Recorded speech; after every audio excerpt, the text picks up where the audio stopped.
తిరుమల పైన విజిలెన్స్ అధికారులు చేస్తున్నటువంటి విచారణను ఆపాలి అని చెప్పి వైఎస్ఆర్ కాంగ్రెస్ పార్టీ రాజ్యసభ సభ్యుడు వైవి సుబ్బారెడ్డి ఏపీ హైకోర్టుని ఆశ్రయించడం జరిగింది. 2024 ఎన్నికల తర్వాత ప్రభుత్వం మారిన తర్వాత తిరుమల తిరుపతి దేవస్థానంలో 2019 నుంచి 2024 మధ్యలో జరిగినటువంటి నిర్ణయాలు కావచ్చు, తీసుకున్నటువంటి నిర్ణయాలు, చేసినటువంటి కాంట్రాక్టులు, వీటన్నింటి మీద కూడా విచారణ జరుపుతున్నారని, అయితే వీటికి సంబంధించి విజిలెన్స్ అధికారి తనను కూడా వివరణ కోరటం జరిగిందని, ఏ అంశాల మీద మీకు వివరణ కావాలి అనే దాని గురించి తెలియజేస్తే ఖచ్చితంగా ఇస్తానని, అలాగే వాటికి సంబంధించినటువంటి డాక్యుమెంట్లు ఒకసారి నేను చూడగలిగితే ఇంకా వివరంగా ఇవ్వగలుగుతానని చెప్పి నేను చెప్పినప్పటికీ కూడా వాళ్ళు నాకు ఆ డాక్యుమెంట్లు ఇవ్వటానికి ఇష్టపడలేదని, నేను వివరణ ఇస్తానని చెప్పినా సరే తర్వాత నన్ను సంప్రదించకుండా వాళ్ళు విచారణ పూర్తి చేయటం జరిగిందని, కాబట్టి దీని మీద వెంటనే చర్యలు తీసుకోవాలి అని చెప్పి ఏపీ హైకోర్టుని ఆయన కోరటం జరిగింది. దీంతో పాటుగా రాష్ట్ర విజిలెన్స్ అధికారులకు టీటీడీలో ఉన్నటువంటి నిర్ణయాలను ప్రశ్నించేటువంటి అధికారం లేదని, ఎందుకంటే టీటీడీ అనేది స్వయం ప్రతిపత్తి కలిగినటువంటి ఒక బోర్డు అని, ఇది ఒక స్వచ్ఛంద బోర్డు అని, కాబట్టి దీనికే సొంతంగా ఒక విజిలెన్స్ డిపార్ట్మెంట్ ఉందని, టీటీడీలో తీసుకునేటువంటి ఏ అంతర్గత నిర్ణయాలనైనా సరే టీటీడీ విజిలెన్స్ బోర్డు విచారణ చేసేటువంటి హక్కు ఉందని, దీనికి రాష్ట్ర విజిలెన్స్ బోర్డు దాని మీద విచారణ జరిపేటువంటి అవకాశమే లేదు, కాబట్టి దీని మీద చర్యలు తీసుకోండి అంటూ ఆయన ఏపీ హైకోర్టుని ఆశ్రయించడం జరిగింది. తిరుమల తిరుపతి దేవస్థానంలో లడ్డూ వివాదం అందరికీ తెలిసినటువంటిదే. ముఖ్యమంత్రి చంద్రబాబు నాయుడు చేసినటువంటి వ్యాఖ్యలు దేశవ్యాప్తంగా ఒక్కసారి ప్రకంపనలు సృష్టించిన విషయం అందరికీ తెలిసిందే. అయితే దీనికి సంబంధించే ప్రముఖ డైరీ సంస్థ అమూల్ స్పందించడం జరిగింది. సోషల్ మీడియాలో ఈ నెయ్యి సరఫరా చేసింది అమూల్ డైరీ అని చెప్పి వస్తున్నటువంటి వార్తలను అమూల్ మాతృ సంస్థ గుజరాత్ డైరీ కార్పొరేషన్ ఖండించడం జరిగింది. అమూల్ ఇంతవరకు టీటీడీకి అసలు నెయ్యే సప్లై చేయలేదని, దానికి సంబంధించినటువంటి కాంట్రాక్ట్ వాళ్ళు తీసుకోలేదు, కాబట్టి అక్కడ పంపినటువంటి నెయ్యి, వాడినటువంటి నెయ్యి ఏ డైరీ పంపింది అనేది తమకు తెలియదని, తమ డైరీకి మాత్రం సంబంధం లేదని, తమ డైరీని దీంట్లో ఇన్వాల్వ్ చేయొద్దు అని చెప్పి స్పష్టం చేయడం జరిగింది. ఏపీలో మందుబాబులకు ప్రభుత్వం గుడ్ న్యూస్ చెప్పింది.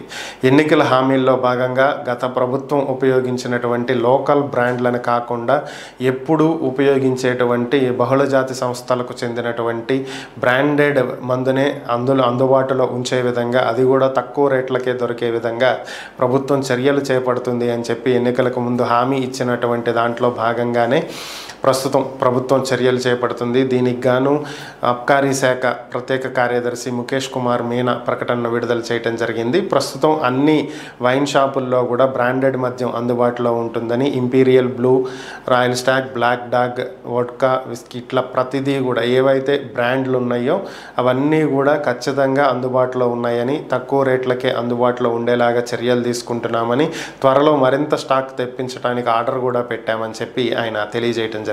సిఆర్జెడ్ నిబంధనలకు విరుద్ధంగా భీమిలి బీచ్లో నిర్మించినటువంటి విజయసాయిరెడ్డి కుమార్తె నేహారెడ్డికి సంబంధించినటువంటి నిర్మాణాలను జీవీఎంసీ అధికారులు కూల్చివేయటం జరిగింది. ఏపీ హైకోర్టు ఆదేశాలతోటి ఇప్పటికే పలు నిర్మాణాలను కూల్చివేసినటువంటి జీవీఎంసీ అధికారులు మరొక్కసారి ఈరోజు పోలీసుల ఆధ్వర్యంలో 4 ఎకరాల స్థలంలో చేపట్టినటువంటి నిర్మాణాలను కూల్చివేయటం జరిగింది. దీనికి సంబంధించి విజయసాయిరెడ్డి గత కొద్ది రోజులుగా చంద్రబాబు ఇంటిని కూడా కూల్చివేయాలి అంటూ ట్విట్టర్ వేదికగా ట్వీట్లు చేస్తున్నటువంటి పరిస్థితి. టీటీడీ లడ్డు వివాదానికి సంబంధించి AP deputy CM Pawan Kalyan స్పందించిన విషయం అందరికీ తెలిసిందే. తక్కువ ధరకు వస్తుంది అని చెప్పి నాసి రకం నెయ్యిని కొన్నారని, కల్తీ నెయ్యిని కొని ఈ విధంగా అపవిత్రం చేశారని, తక్కువకి వచ్చినంత మాత్రాన ఇలా కొంటారా అని చెప్పి ఆయన ప్రశ్నించడం జరిగింది. దీనికి సంబంధించి జాతీయ సనాతన ధర్మ బోర్డు ఒకటి ఏర్పాటు చేయాలని, దాని ద్వారా సనాతన ధర్మాన్ని కాపాడవచ్చు అని చెప్పి ఆయన వ్యాఖ్యలు చేసిన విషయం అందరికీ తెలిసిందే. దీనికి సంబంధించి ప్రముఖ నటుడు ప్రకాష్ రాజ్ స్పందించడం జరిగింది. డిప్యూటీ సీఎం పవన్ కళ్యాణ్ గారు, తిరుమలలో అపవిత్రం జరిగింది, దానికి మీరు స్పందించారు, మీ ప్రభుత్వం విచారణ జరుపుతుంది, ఓకే, ఇక్కడ వరకు బాగానే ఉంది. అయితే దీనిని జాతీయ సమస్యగా ఎందుకు చిత్రీకరిస్తున్నారు, ఎందుకు నేషనల్ వైడ్ దీన్ని ఒక చర్చనీయాంశంగా ఎందుకు తీసుకువెళ్తున్నారు, ఆల్రెడీ దేశవ్యాప్తంగా ఉన్నటువంటి ఉద్రిక్తతలు సరిపోవా మీ మిత్రులు కేంద్రంలో ఉన్నటువంటి మీ మిత్రులు చేస్తున్నవి చాలా అన్నట్లుగా ఆయన ఇండైరెక్ట్గా బీజేపీని ఉద్దేశించి దీని గురించి కౌంటర్ ఇవ్వటం జరిగింది. నిన్న ముఖ్యమంత్రి చంద్రబాబు నాయుడు ఒంగోలు జిల్లా పర్యటనలో ఉండటం అందరికీ తెలిసిందే.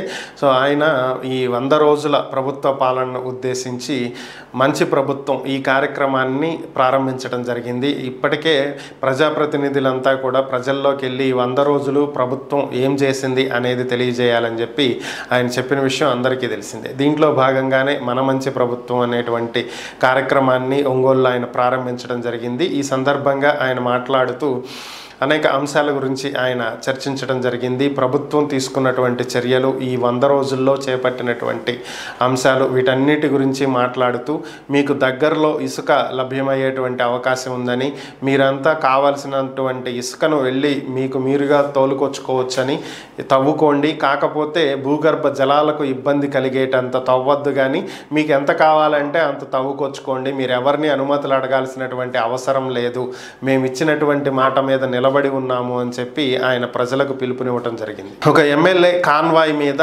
దుండగులు కాల్పులు జరపడం జరిగింది. దీంట్లో భాగంగా ఆ ఎమ్మెల్యే అనుచరుడు తీవ్రంగా బుల్లెట్ గాయాలు తగిలినట్లుగా తెలుస్తుంది. అతనికి కూడా కొంత నేర చరిత్ర ఉందని, కాబట్టి దీని వెనుక ఒక ముఠా హస్తం ఉండి ఉండవచ్చని, అతనికి గతంలో ఉన్నటువంటి శత్రువులే దీనికి పాల్పడి ఉండవచ్చని చెప్పి పోలీసులు భావిస్తున్నారు. ఈ ఘటన ఎక్కడో కాదు, హర్యానాలో జరిగింది. అక్కడ ప్రదీప్ చౌదరి అనేటువంటి ఎమ్మెల్యే కాన్వాయ్ మీద అనూహ్యంగా కాల్పులు జరిగాయి. అతని అనుచరుడు బుల్లెట్ గాయాలకు పాలవటం జరిగింది.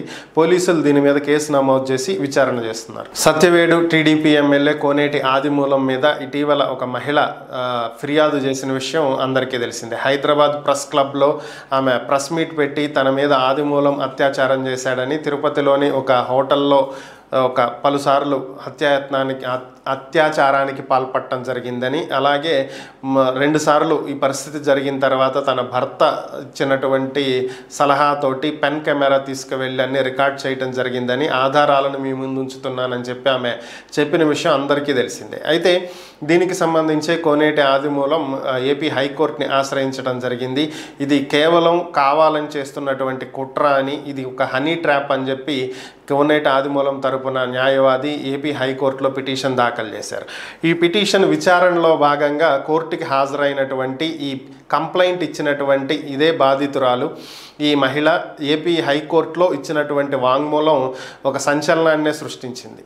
కోనేటి ఆదిమూలం తన మీద ఎటువంటి అత్యాచారానికి పాల్పడలేదని, ఆ ఫిర్యాదులో రాసిందంతా అబద్ధమని, తనకేం సంబంధం లేదని చెప్పి ఆమె ఏపీ హైకోర్టులో వాంగ్మూలం ఇవ్వటం జరిగింది. దీంతో ఈ కేసుకి సంబంధించి పూర్తి వివరాలు బయటకు వచ్చే వరకు కోనేటి ఆదిమూలం మీద ఎటువంటి చర్యలు తీసుకోవద్దని చెప్పి ఏపీ హైకోర్టు పోలీసులను ఆదేశించడం జరిగింది. తిరుపతిలో లడ్డూని అపవిత్రం చేశారు. లడ్డు తయారీలో కల్తీ నెయ్యి, జంతువుల కొవ్వు, చేప నూనె ఇలాంటివి ఉపయోగించడం జరిగింది అన్నటువంటి ఆరోపణల నేపథ్యంలో తిరుమల తిరుపతి దేవస్థానం బోర్డు ఒక కీలక నిర్ణయం తీసుకోవటం జరిగింది. ఇక నుంచి నెయ్యికి సంబంధించినటువంటి పరీక్షలు చేయటానికి తిరుమలలోనే ఒక ప్రత్యేకమైనటువంటి ల్యాబ్ని ఏర్పాటు చేయటానికి ఏర్పాట్లు చేస్తున్నట్లుగా తెలుస్తుంది. దీనికి సంబంధించి జూలై నెలలో ఈ శాంపిల్స్ను పరీక్షించినటువంటి national dairy development board, so వీళ్ళ దగ్గర నుంచే పరికరాలు కొంటున్నట్లుగా తెలుస్తుంది. ఇప్పటికే నేషనల్ డైరీ డెవలప్మెంట్ బోర్డు కూడా వీళ్ళకి కావాల్సినటువంటి పరికరాలను అందించడానికి ముందుకు వచ్చినట్లుగా సానుకూలత వ్యక్తం చేసినట్లుగా తెలుస్తుంది. మొత్తం 75 లక్షల రూపాయలతోటి ఈ పరికరాలను ఒక ల్యాబ్ని తిరుమలలో ఏర్పాటు చేయబోతున్నారు.